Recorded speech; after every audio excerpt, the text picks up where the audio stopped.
29 de marzo de 1956, Estoril, Portugal. Es una tarde tranquila en la somnolienta ciudad balneario de Estoril, Portugal, donde vive su exilio la familia real de España. Poco después de las 8, en su residencia llamada Villa Giralda, un disparo quiebra la calma. Es un disparo que asombrará a Europa y sacudirá a la familia real española hasta sus cimientos. En la mañana, el trágico incidente es titular noticioso. Según la Embajada de España, un hijo del exiliado rey de España, el príncipe Alfonso de Borbón, de 14 años, ha muerto por un disparo de pistola en la cabeza. La versión oficial fue que era un accidente. Alfonso se había matado por un error al limpiar un arma. La familia dispone un funeral para el día siguiente. El funeral fue muy emotivo. Cuando llevamos el féretro al cementerio de Cascais, donde fue enterrado. Caminando tras el ataúd, sumido en evidente dolor, va el padre del príncipe, don Juan de Borbón, heredero del trono de España. Obviamente, el padre estaba devastado. La procesión le iba por dentro. Y fue terrible, sí, una cosa terrible. Detrás de don Juan, vistiendo el uniforme de cadete militar, va el hijo mayor del rey, el príncipe Juan Carlos, de 18 años. Luce consternado. Es de suponer que Juan Carlos estaba muy afectado. Un velo de silencio cubre esta muerte. Hasta el 17 de abril. Ese día, un diario italiano, Il Settimo Giorno, publica algo perturbador. La declaración oficial de la Embajada Española es una mentira. La prensa italiana lo recogió y dio la versión que había sido Juan Carlos quien había disparado y había matado a su hermano de un disparo en la cabeza. Pero sin que se hubiera ordenado una investigación de la muerte, permanecen serias interrogantes. ¿Estaba ocultando algo la familia? ¿Qué papel, si alguno tenía, desempeñó Juan Carlos, actual rey de España, en la muerte de su hermano? Un periódico italiano ha publicado un artículo señalando que Juan Carlos, de 18 años, hijo mayor del exiliado rey de España, pudo haber matado a su hermano menor. Esto contradice abiertamente la declaración oficial de que Alfonso se había disparado accidentalmente mientras limpiaba un arma. La versión era que los dos hermanos jugaban juntos con un arma que se disparó accidentalmente, teniéndola Juan Carlos en la mano, y que la bala alcanzó a Alfonso. La reacción de la familia real española es sorprendente. Un silencio pétreo. Algunos piensan que la falta de respuesta es prueba de que el periódico se enteró de algo. Otros no están convencidos. Yo no creo que la intención fuera ocultar algo. Tenían pena. No se quiere decir con palabras lo que sucedió. Es una afirmación agraviante, y para quienes conocen a los príncipes, una denuncia impensable.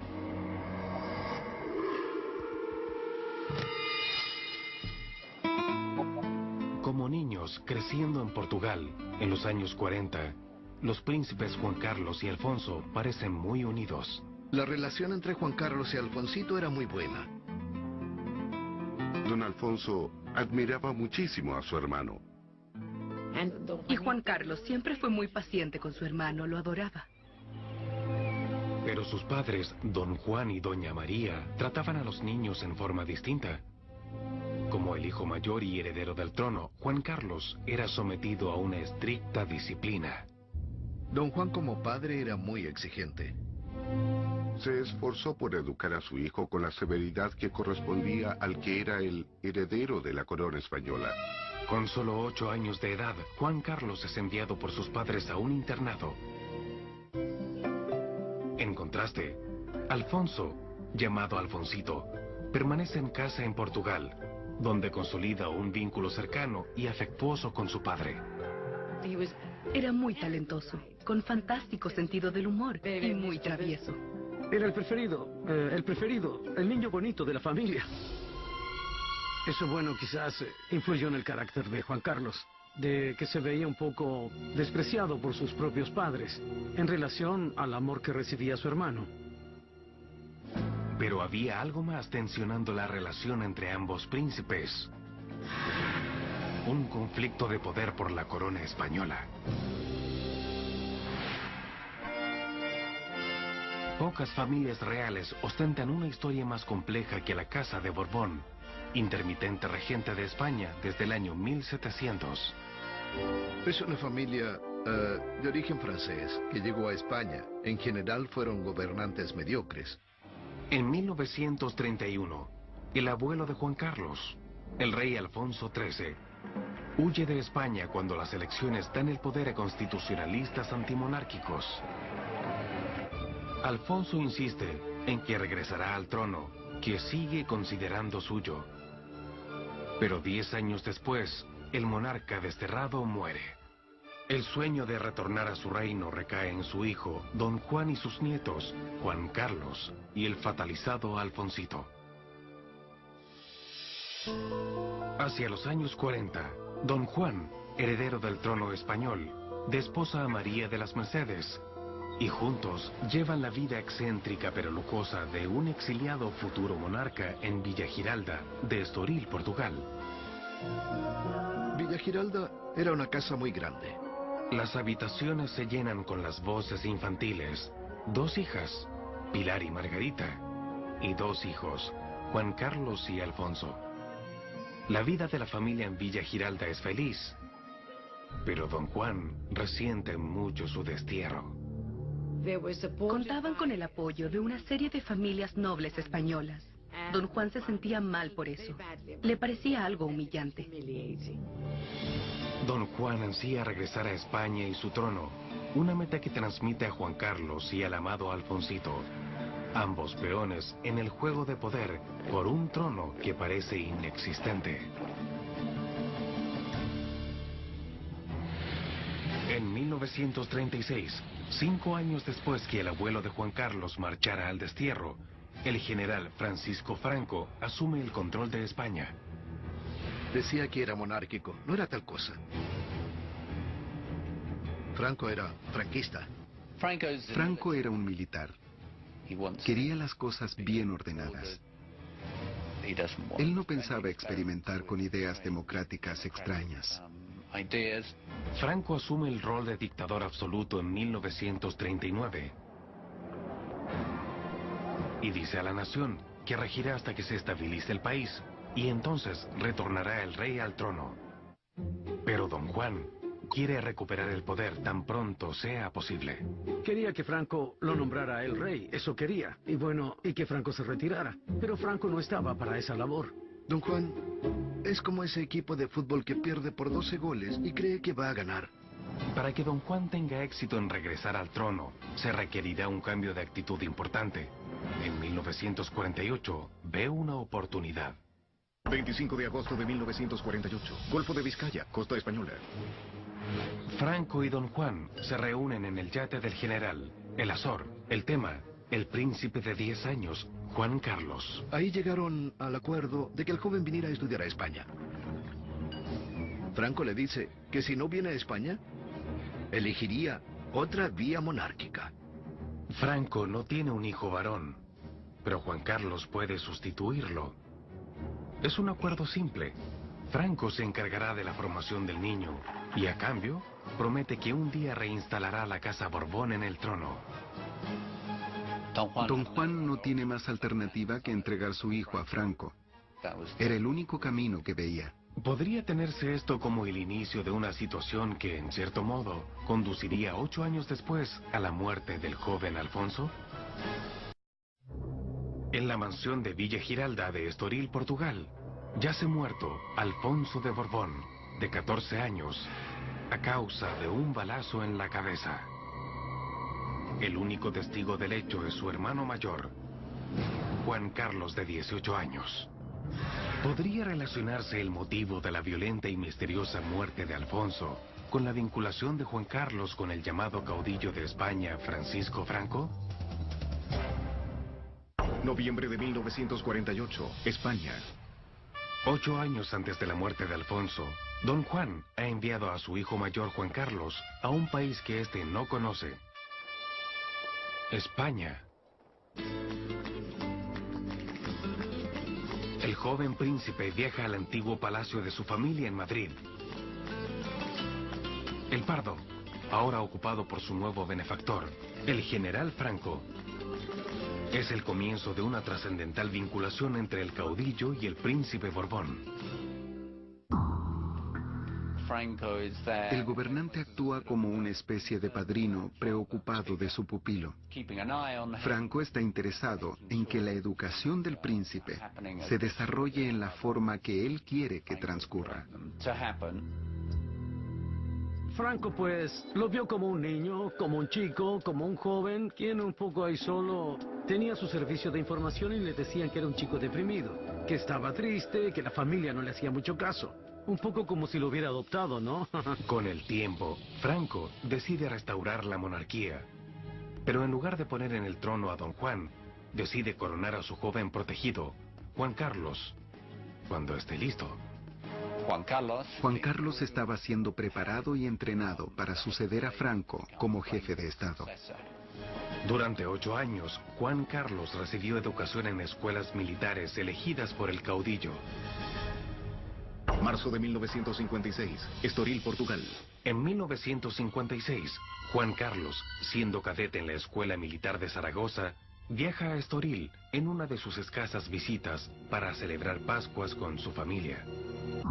Era un Jueves Santo. Se celebraban los santos oficios entonces en la iglesia. Ellos asistieron a misa. Cuando regresaron a Villa Giralda, la familia se reúne en la planta baja. Pero Juan Carlos y Alfonsito suben a su sala de juegos para entretenerse un rato. Súbitamente, un disparo alarma a todos. Según la madre de los jóvenes, Juan Carlos baja entonces con trágicas noticias. Don Juan subió corriendo y encontró al infante Alfonso de 14 años en el piso, con la cabeza destrozada de un balazo. Llamaron al doctor. Este llegó, pero es demasiado tarde. Alfonsito muere en los brazos de su padre. Don Juan cubre la cabeza de su hijo con la bandera española. Eso fue algo terrible para la familia, y especialmente para Juan Carlos, porque adoraba a su hermano. Pero lo que sí es curioso, y eso lo han recogido muchos historiadores, y es muy determinante, es la pregunta que le hizo su padre a Juan Carlos. La pregunta que hizo a su hijo en presencia de un amigo de Alfonsito fue: júrame que no hiciste esto a propósito. La embajada española emite una declaración al día siguiente, pero en ese comunicado no aparece el nombre de Juan Carlos. Es una nota muy breve que dice que cuando estaba jugando con la pistola a Alfonsito, se le disparó y le dio en el cráneo. Nadie acudió a la casa estando el cadáver ahí. No fue ni la policía, judicial, todo fue ocultado inmediatamente. Se tapó todo enseguida. Nadie intentó investigar. Y si lo hubieran hecho no habrían tenido éxito, porque nadie hablaba. Pero algunas acciones dicen más que las palabras. Según el biógrafo de Don Juan, en el día del funeral de su hijo, el monarca desterrado lanzó al mar el arma disparada contra el niño. Al día siguiente, Juan Carlos, el único testigo, fue enviado de regreso a su escuela militar en España. Circulaban entonces rumores que Juan Carlos había oprimido el gatillo. Algunas personas consideran que la declaración de la Embajada de España tras la muerte de Alfonso, que no menciona a Juan Carlos, es altamente sospechosa. ¿Por qué? En parte porque el embajador de España es nada menos que un hermano del general Francisco Franco. Hubo especulaciones. ¿Podría estar involucrado el dictador español de alguna manera en un encubrimiento de hechos? El general Franco tenía muchas razones para ocultar la verdad de los eventos en Villa Giralda. Franco ve a Juan Carlos como heredero. ¿Y de quién? nada menos que de él. Y no es admisible que su heredero haya muerto a un hermano. Como Franco dijera una vez, a la gente no le agradan los príncipes con mala suerte. Según Martínez Inglés, Franco decide hacerse cargo. Lo que no puede consentir es que el que va a ser su heredero esté involucrado nada menos que en la muerte de su hermano. Entonces lo que hace es da órdenes a la embajada española en Lisboa, que emite una nota totalmente falsa. Además no involucra para nada a Juan Carlos. Pero existe otra razón posible para que Franco haya ordenado que se encubriera todo el asesinato. La bala solo entró por las fosas nasales, hasta el cerebro, matando al infante. Eso me da mucho trabajo de creer en un accidente. Desde 1956, circulan rumores que el rey Juan Carlos de España podría haber baleado accidentalmente a su hermano menor, Alfonso, en un trágico accidente ese año. Pero en 2008, el interés en el caso se acentúa cuando el coronel de ejército en retiro, Amadeo Martínez Inglés, hace una afirmación sensacional. En su libro, Juan Carlos I, el último Borbón, las mentiras de la monarquía española, Martínez Inglés alega que la muerte de Alfonso no fue accidental. Me he permitido rechazar una tras otra todas las hipótesis que ha presentado la familia de Juan Carlos, afirmando que esto fue un accidente. En los años transcurridos desde la muerte de Alfonso, han surgido dos teorías. Según la primera, al ocurrir el disparo los niños estaban solos, la puerta cerrada y existía un arma de calibre pequeño. Esta teoría se basa en lo que Juan Carlos habría confiado a un condiscípulo, Bernardo Arnoso. La pistola la tenía Juan Carlos en la mano. Tenía una bala en la recámara. Creían que no tenía balas y se disparó. Ya que Juan Carlos estudiaba en una escuela militar, aprendiendo el manejo de armas, Martínez Inglés no avala esta teoría para nada. Era alumno de una academia y ya tenía experiencia en armas. Sabía perfectamente si una pistola estaba cargada. La segunda teoría se basa en que Pilar, hermana de los príncipes, dice que Alfonso dejó el cuarto para comer algo. Cuando subió a su cuarto, que estaba en el piso alto, pues don Juan Carlos, que estaba con la pistola ahí, con la puerta que se abre y no se abre. Alfonsito empuja la puerta y golpea el brazo de Juan Carlos. El arma se dispara y mata accidentalmente a su hermano. Pero en este caso, la trayectoria de la bala parecía contradecir esta relación de hechos. Pese a la falta de una autopsia, fuentes cercanas a la familia dicen que la bala impactó la cabeza de Alfonso en un punto específico. Entró por aquí, por la zona cartilaginosa, y alcanzó el cerebro. Para Martínez Inglés, la trayectoria precisa de la bala a través de la nariz de Alfonso y hasta su cerebro invalida la teoría del brazo golpeado. Son cosas increíbles casi para la... Obviamente era alguien que estaba en una academia militar. Juan Carlos estaba familiarizado con las armas, pero los accidentes ocurren. ¿Cómo pudo una bala perdida terminar en sus fosas nasales? Para entrar por la fosa nasal debe dispararse desde un ángulo de muy abajo, para que penetre. Ese ángulo bajo es para Martínez Inglés muy comprometedor. Una de las cosas que más me han hecho sospechar que aquello pudo haber sido un homicidio es que la bala no entró sola en las fosas nasales. Y para penetrar en el cerebro, pues eso me cuesta mucho trabajo de creer en un accidente, ¿no? Pero ¿por qué Juan Carlos, heredero del trono, querría matar a su hermano menor? Un motivo posible. Una lucha de poder por el trono. Don Juan sabía que su hijo y Franco eran muy cercanos, que Franco formaba al joven a su imagen. La relación entre Franco y Juan Carlos era íntima. Juan Carlos era su segundo, el que le obedecía en todo y que le visitaba con frecuencia en palacio. Según Martínez Inglés, Don Juan estaba por jugar la última carta que le restaba.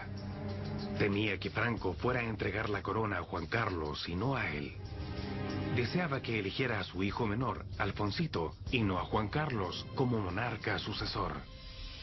Estaba pensando seriamente en desheredar a Juan Carlos y en nombrar a Alfonso su heredero. Franco hizo ocultar micrófonos en casa de don Juan para saber lo que éste proyectaba. Franco grababa todo lo que hablaba don Juan. Franco hacía grabar todo. No es de extrañar que a Juan Carlos le llegara la noticia, ¿no? Martínez Inglés afirma que Juan Carlos, leal a Franco, valió a su hermano menor para asegurar su posesión del trono. Pienso que esa hipótesis prueba que su muerte fue una cosa premeditada. Dice Martínez Inglés que la evidencia más clara es la impresionante recriminación a Juan Carlos después del baleo. Júrame que no hiciste esto a propósito. Un padre que conoce a sus dos hijos y hace esa pregunta después de lo ocurrido, básicamente está admitiendo que su hijo es capaz de matar a su hermano. De una manera premeditada, ¿no? Pese a todas las dudas, Juan Carlos nunca es cuestionado por la muerte de su hermano. Y la transición de poder sigue el gran plan de Franco.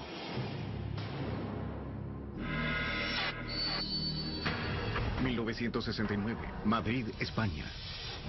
Después de 38 años como dictador, Franco finalmente proclama que el príncipe Juan Carlos, y no su padre, le sucederá en la regencia de España tras su muerte. España está en la singular situación de tener un rey designado al trono por un dictador. Es un caso extraordinario. 6 años después, en 1975, muere Franco. Por primera vez desde 1931, un rey de la Casa Borbón rige en España. Con la ascensión de Juan Carlos al trono, los negros días de la muerte de su hermano Alfonso quedan muy en el pasado. Hasta 2008, cuando un atisbo de renovado interés en el caso de Estoril se traduce en una solicitud de investigación judicial. La misteriosa muerte del príncipe Alfonso ¿llevará finalmente la inquisitoria real que merece? Por 52 años, la muerte del príncipe Alfonso de Borbón ha estado sumida en el misterio. Con el tiempo, unos pocos han preguntado por qué nunca se hizo una investigación oficial. Muchos creen que querían proteger a su hermano, el rey Juan Carlos. Pero el silencio prevalece hasta el 2008. Es entonces cuando un coronel en retiro, Amadeo Martínez Inglés, quien cree que Juan Carlos pudo matar intencionalmente a su hermano, demanda una nueva investigación de la muerte de Alfonso. Pero que yo de mis investigaciones, colegía que podía ser un asesinato premeditado. Solicité entonces al Procurador General de Portugal que abriera una investigación en Estoril. Creo que es muy importante saber si un rey o un jefe de Estado es o no un asesino. Martínez Inglés no logra la respuesta que esperaba. Pocas personas creen sus afirmaciones, incluyendo al Procurador General. El fiscal general de Portugal mandó una nota diciendo que había cerrado el caso por falta de evidencia, que no encontraba indicio, que había pasado mucho tiempo. Y puesto que nunca se efectuó una autopsia, la teoría de Martínez Inglés de un tiro fatal disparado intencionalmente desde un ángulo bajo nunca se probó. Más aún, para muchos era difícil creer que Juan Carlos hubiera cometido ese crimen, dada su conducta desde que era rey. Creo que hubo muchas expectativas diversas cuando Juan Carlos asumió. Juan Carlos era rey porque Franco lo había elegido. Lo razonable era suponer que habría cierta clase de continuismo. Muchos españoles esperaban que el nuevo rey sería un mini Franco. Pero lo que obtuvieron fue muy distinto. Lejos de continuar las políticas de Franco, Juan Carlos procedió a desmantelarlas. Reinstaló una monarquía constitucional y dio pasos audaces para ingresar a España a la democracia. Finalmente, Juan Carlos transfirió gran parte del poder monárquico a un gobierno democrático. Como resultado, hoy es considerado como uno de los gobernantes más populares del mundo iberoamericano. Sobre todo me parece que se ha rendido un gran servicio al bien común de los españoles. Pudo haber seguido cualquier rumbo, pero tomó el que conocemos, el de la democracia. Tomando en cuenta que Juan Carlos no siguió los pasos de Franco, para muchos es difícil creer la teoría de Martínez Inglés, de que Franco hasta hizo que lavaran el cerebro al príncipe para que matara a su hermano. Sí, mire, cualquier especulación que se haga sobre eso Fue un accidente lamentable, fue un doloroso accidente que le pudo haber ocurrido a cualquier familia. El libro de Martínez Inglés fue generalmente desestimado cuando se publicó, pero aunque la mayoría no creyó su teoría de que Juan Carlos mató a Alfonso, no hay duda que esa muerte ha tenido un efecto persistente en el rey. Se especula respecto a un aura de melancolía en Juan Carlos, y que fue ese hecho el que lo marcó por el resto de su vida. Marcó mucho a don Juan Carlos porque ver a su hermano morir le privó de la alegría de vivir. Esa la perdió y la verdad es que no la recuperó nunca. Octubre de 1992, Madrid, España. 36 años después del veleo y 17 años después que asumiera el trono, el rey Juan Carlos hizo su primer y único gesto público hacia su hermano.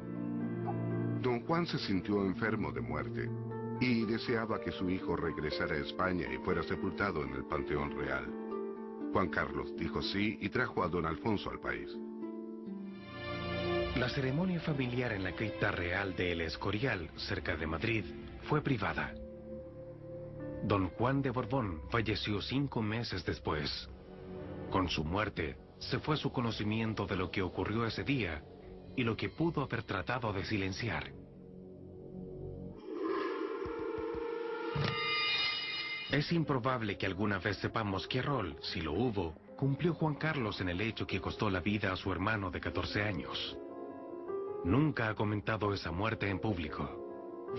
Hay mucha sensación de misterio en determinadas circunstancias que solo perciben o creen percibir unos pocos. Muchos españoles quizás ni siquiera saben que Juan Carlos podría ser el responsable de la muerte de su hermano. La única persona que sabe lo que ocurrió es el propio rey Juan Carlos. Pienso que nunca sabremos todo lo que pasó entre Juan Carlos y Alfonso en ese cuarto, en Estoril. Eso es algo que Juan Carlos se llevará a la tumba con él. Su silencio asegura que una muerte en la realeza ha de quedar envuelta en misterio.